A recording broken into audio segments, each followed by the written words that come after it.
Welcome. Today we're reading the chapter The Slaves' Alliance of the novel Tarzan and the Ant-Men. Last time, the son of the first woman stalked through the forest in search of men, only to be confronted by a group of armed males who aggressively attacked her. Fleeing in terror, she returned to her cave and warned the other women about the danger posed by men, prompting them to band together to seek vengeance. Meanwhile, in a separate narrative, Tarzan finds himself in a quarry among slaves, where he encounters an old friend and learns of a mysterious scientist who has reduced his size, leaving him concerned about his ability to escape and return home.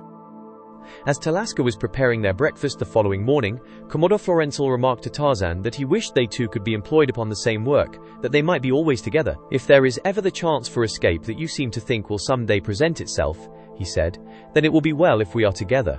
"When we go," replied Tarzan, "we must take Talaska with us." Commodore Florenzel shot a swift glance at the ape-man, but made no comment upon his suggestion. "You would take me with you," exclaimed Talaska. "Ah, if such a dream could but be realized! I would go with you to Trohanadalmachus and be your slave, for I know that you would not harm me. But alas, it can be nothing more than a pleasant daydream enduring for a brief time, for Calfastoban has spoken for me, and doubtless my master will be glad to sell me to him, for I have heard it said among the slaves that he sells many of his each year to raise the money to pay his taxes." "We will do what we can, Talaska," said Tarzan, "and if Ioponato and I find a means of escape we will take you with us, but first he and I must find a way to be together more." "I have a plan," said Commodore Florenzel, "that might prove successful. They believe that you neither speak nor understand our language. To work a slave with whom they cannot communicate is, to say the least, annoying. I shall tell them that I can communicate with you, when it is quite probable that they will assign us to the same crew." "But how will you communicate with me without using the Manunian language?" demanded the ape-man. "Leave that to me," replied Commodore Florenzel. "Until they discover in some other way that you speak Manunian, I can continue to deceive them." It was not long before the fruits of Commodore Florenzel's plan ripened. The guards had come for the slaves and the various parties had gone forth from the sleeping chamber, joining in the corridors without the thousands of others wending their way to the scene of their daily labor. The ape-man joined the timbering crew at the extension of the 13th tunnel, at the 36th level, where he once more attacked the monotonous work of shoring the sides and roof of the shaft, with an enthusiasm that elicited commendation from even the surly Calfastoban, though Karaftap, who was removing rocks just ahead of Tarzan, often shot venomous looks at the ape-man. The work had been progressing for perhaps 2 or 3 hours when 2 warriors descended the tunnel and halted beside Calfastoban. They were escorting a green-tunicked slave, to whom Tarzan paid no more attention than he did to the warriors, until a scrap of the conversation between the warriors and Calfastoban reached his ears. Then he shot a quick glance in the direction of the 4, and saw that the slave was Commodore Florenzel, Prince of Trohanadalmachus, known in the quarries of Veltopis as Slave Ioponato, or 8003+19, which is written in Manunian hieroglyphics. Tarzan's number Iopontando, 8003+21, appeared thus, upon the shoulder of his green tunic. Although the Manunian form occupies less space than would our English equivalent of Tarzan's number, which is 512,021, it would be more difficult to read if expressed in English words, for it then would be 10 times 10 times 8 cubed plus 7 times 3, but the Manunians translate it in no such way. To them it is a whole number, Iopontando, which represents at first glance a single quantity as surely as do the digits 37 represent to our minds an invariable amount, a certain definite measure of quantity, which we never think of as 3 times 10 plus 7, which in reality it is. The Manunian system of numerals, while unthinkably cumbersome and awkward from the European point of view, is however not without its merits. As Tarzan looked up, Commodore Florenzel caught his eye and winked, and then Calfastoban beckoned to the ape-man, who crossed the corridor and stood in silence before the ventile. "Let us hear you talk to him," cried Calfastoban to Commodore Florenzel. "I don't believe that he will understand you. How could he when he cannot understand us?" The fellow could not conceive of another language than his own. "I will ask him in his own language," said Commodore Florenzel, "if he understands me, and you will see that he nods his head affirmatively." "Very good," cried Calfastoban. "Ask him." Commodore Florenzel turned toward Tarzan and voiced a dozen syllables of incomprehensible gibberish, and when he was done, the ape-man nodded his head. "You see?" demanded Commodore Florenzel. Calfastoban scratched his head. "It is even as he says," he admitted ruefully. "The Zertala Kolol has a language." Tarzan did not smile, though he should have liked to. at the clever manner in which Commodore Florenzel had deceived the Veltopismacusians into believing that he had communicated with Tarzan in a strange language. As long as he could contrive to put all his communications into questions that could be answered by yes or no, the deception would be easily maintained. But under circumstances that made this impossible, some embarrassments might be expected to arise, and he wondered how the resourceful Trohanadalmacusian would handle these. "Tell him," said one of the warriors to Commodore Florenzel, "that his master, Zoanthrohago, has sent for him, and ask him if he fully understands that he is a slave, and that upon his good behavior depends his comfort. Yes, even his life, for Zoanthrohago has the power of life and death over him, as much so as have the royal family. If he comes docilely to his master, and is obedient, he will not fare ill. But if he be lazy, impudent, or threatening, he may expect to taste the point of a freeman's sword." Commodore Florenzel strung out, this time, a much longer series of senseless syllables, until he could scarce compose his features to comport with the seriousness of his mien. "Tell them," said Tarzan in English, which of course not one of them understood, "that at the first opportunity I shall break the neck of my master, that it would require but little incentive to cause me to seize one of these timbers and crack the skull of Calfastaban and the rest of the warriors about us, and I shall run away at the first opportunity and take you and Talaska with me." Commodore Florenzel listened intently until Tarzan had ceased speaking, and then turned to the two warriors who had come with him to find the ape-man. "Zoanthrol says that he fully understands his position, and that he is glad to serve the noble and illustrious Zoanthrohago, from whom he claims but a single boon," translated the Trohanadalmacusian prince rather freely. "And what boon is that?" demanded one of the warriors. "That I be permitted to accompany him, that he may thus better fulfill the wishes of his master, since without me he could not even know what was desired of him," explained Alponito. Tarzan understood now how Commodore Florenzel would surmount whatever difficulties of communication might arise, and he felt that he would be safe in the hands of his quick-witted friend for as long a time as he cared to pretend ignorance of the Manunian tongue. "The thought was even in our minds, slave, when we heard that you could communicate with this fellow," said the warrior, to whom Commodore Florenzel had addressed the suggestion. "You shall both be taken to Zoanthrohago, who will doubtless decide his wishes without consulting you or any other slave. Come, Calfastaban Ventol, we assume responsibility for the slave Zoanthrol," and they handed the Ventol a slip of paper, upon which they had marked some curious hieroglyphics. Then, with swords drawn, they motioned Commodore Florenzel and Tarzan to precede them along the corridor, for the story of Tarzan's handling of Karaftap had reached even to the guardroom of the quarry, and these warriors were taking no chances. The way led through a straight corridor, and up a winding spiral runway to the surface, where Tarzan greeted the sunlight and the fresh air almost with a sob of gratitude, for to be shut away from them for even a brief day was to the ape-man cruel punishment indeed.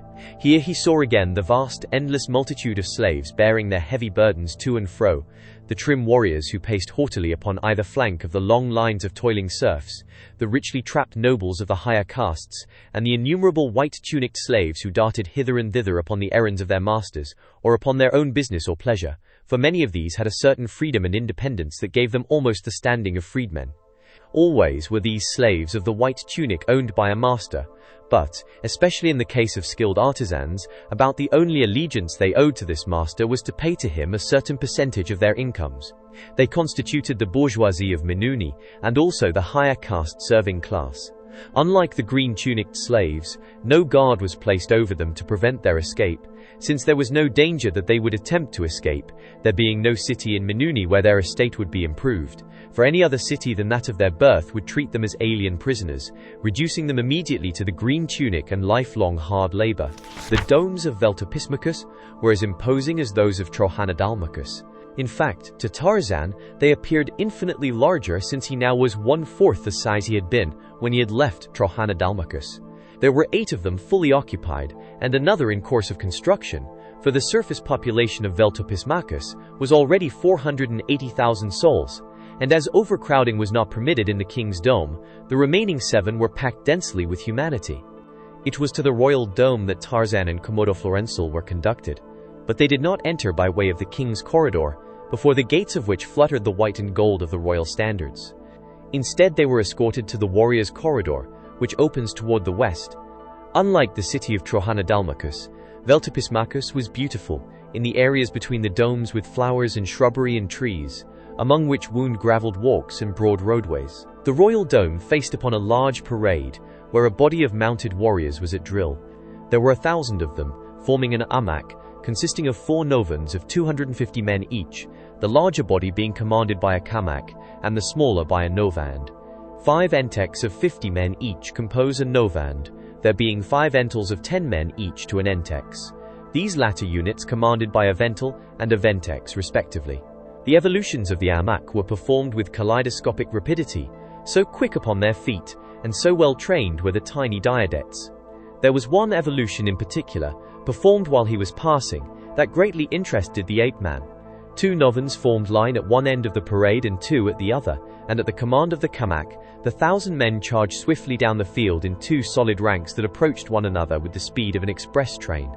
Just when it seemed impossible that a serious accident could be averted, when it seemed that in another instant diadets and riders must crash together in a bloody jumble of broken bones, the warriors rushing so swiftly toward the east raised their agile mounts, which fairly flew above the heads of the opposing force, and alighting upon the other side in an unbroken line continued to the far end of the field.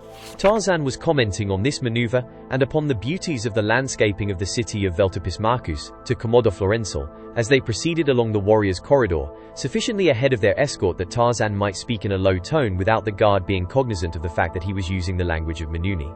"It is a beautiful evolution," replied Commodore Florenzel, "and it was performed with a precision seldom attained. I have heard that El Camoel Hago's troops are famous for the perfection of their drill, and as justly so, as is Veltopismarcus for the beauty of her walks and gardens. But my friend, these very things constitute the weakness of the city.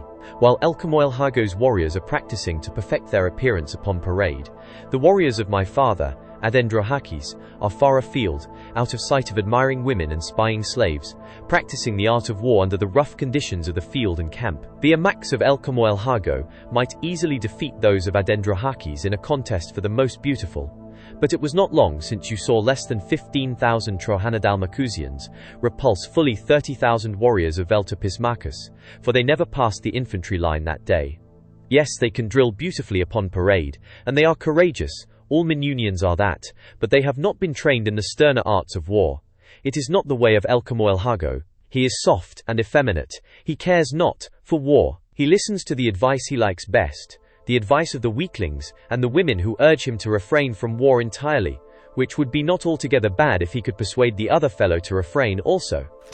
The beautiful trees and shrubs that almost make a forest of Veltopismarcus, and which you so admire, I too admire them, especially do I admire them in the city of an enemy.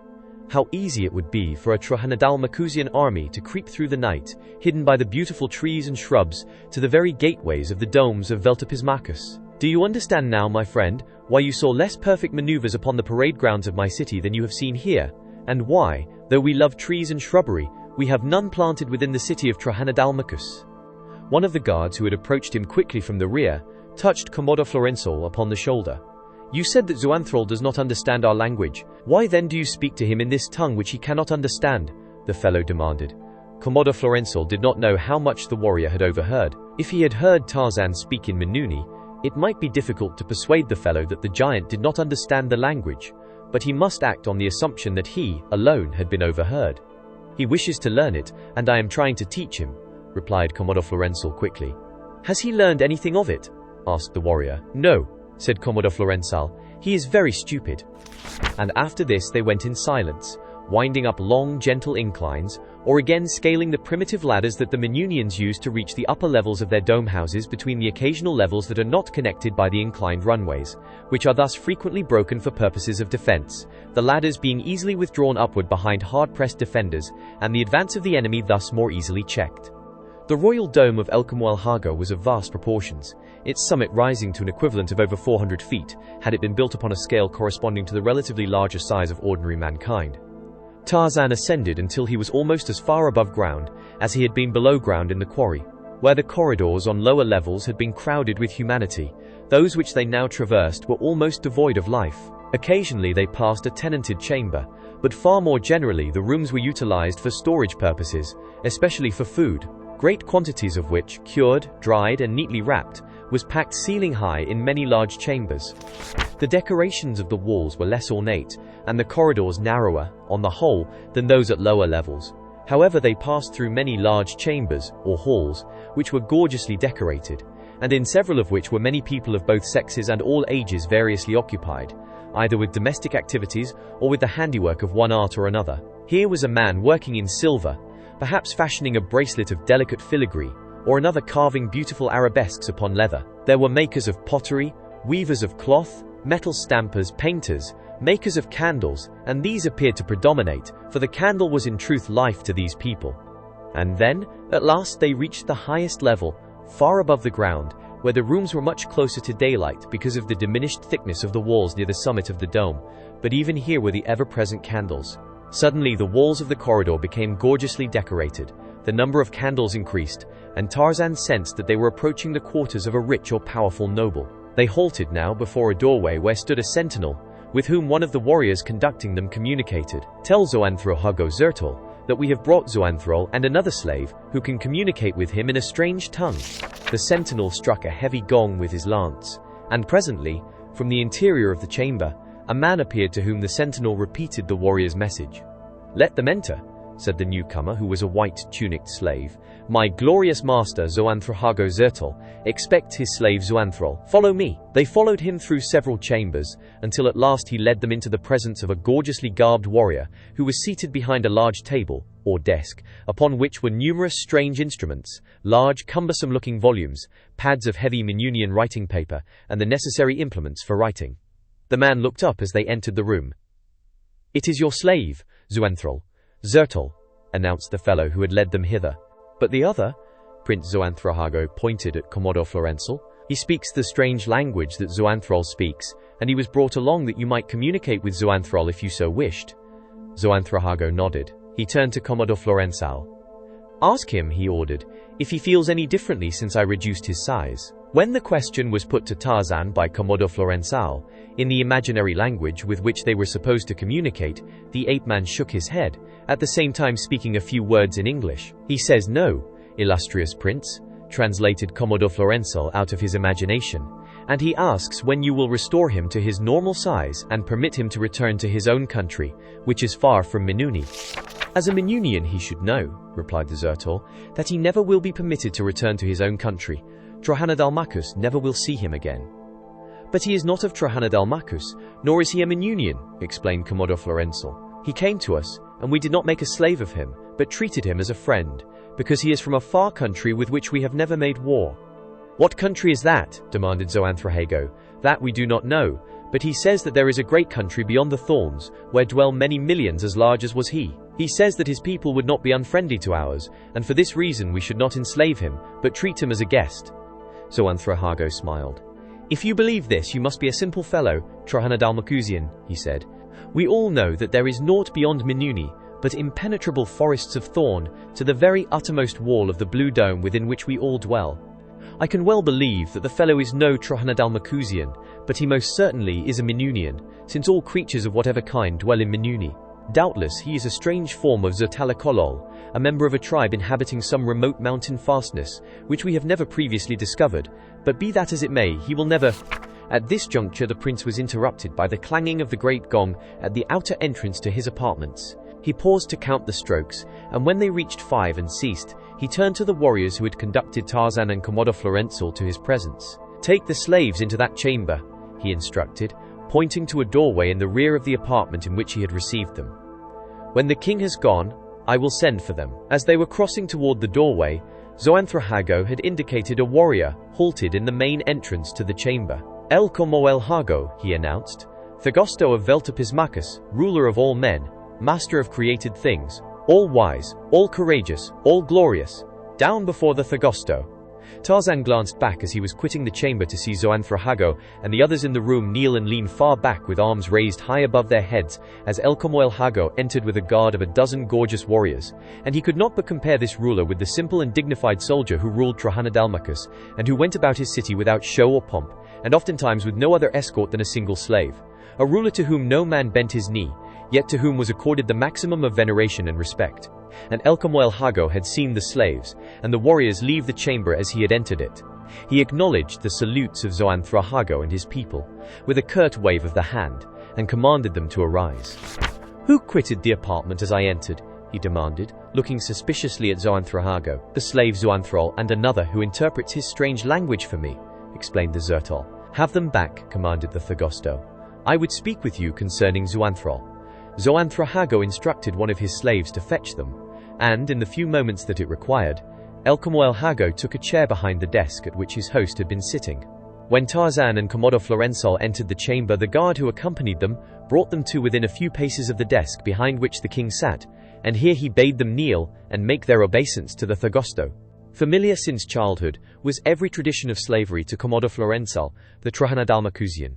Almost in a spirit of fatalism had he accepted the conditions of this servitude that the fortunes of war had thrust him into, and so it was that, without question or hesitation, he dropped to one knee in servile salute to this alien king. But not so Tarzan of the Apes. He was thinking of Adendrohakis. He had bent no knee to him, and he did not propose to do greater honor to Elcomoel-Hago, whose very courtiers and slaves despised him, than he had done to the really great king of Veltopismachus. Elcomoel-Hago glared at him. The fellow is not kneeling, he whispered to Zoanthrahago, who had been leaning back so far that he had not noticed the new slave's act of disrespect. The Zertol glanced toward Tarzan. Down, fellow, he cried. And then, recalling that he understood no Manunian, he commanded Commodore Florensol to order him to kneel. But when the Trohanadalmacusian Zertolosto pretended to do so, Tarzan but shook his head. Elcomoel-Hago signaled the others to rise. We will let it pass this time, he said. For something in the attitude of the slave told him that Zoanthrol never would kneel to him, and as he was valuable because of the experiment of which he was the subject, the king preferred to swallow his pride, rather than risk having the slave killed in an effort to compel him to kneel. He is but an ignorant Zetalakolol. See that he is properly instructed before we see him again. Did you enjoy today's chapter of Tarzan and the Ant-Men?